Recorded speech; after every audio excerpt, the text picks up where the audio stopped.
నల్గొండ జిల్లా నాగార్జున సాగర్ కాలువలో రాత్రి గల్లంతైన కార్ని బయటకు తీశారు. కారులో పద్మ మృతదేహం లభించింది.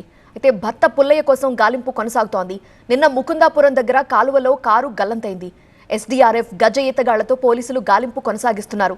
రాత్రి నిడమానూరు మండలం ముకుందాపురం దగ్గర అదుపు తప్పి కాలువలోకి దూసుకెళ్లింది కారు. ఘటనలో 2 గల్లంతయ్యారు. డ్రైవర్ అయితే ప్రాణాలతో బయటపడ్డాడు. కంపసాగర్కి చెందిన తల్లం పుల్లయ్య, భార్య పద్మ ప్రాణాలు కోల్పోయారు.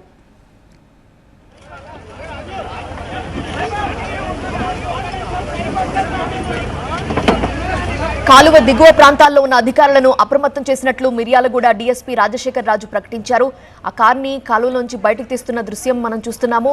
భార్య మృతదేహం లభించింది, కానీ భర్త పుల్లయ్య కోసం ఇంకా గాలింపు కొనసాగిస్తున్నారు అధికారులు.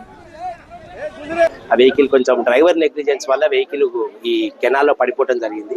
ఎంతో ప్రయత్నాలు చేసిన తర్వాత ఈ లోకల్ స్విమ్మర్ సహాయంతో ఆ కార్ బయటకు వచ్చింది. దాంట్లో ఒక బాడీ దొరికింది, ఇంకొక బాడీ దొరకాల. దీనికి సంబంధించి ఆ ఫీమేల్ బాడీ దొరికింది, మేల్ బాడీ దొరకాల.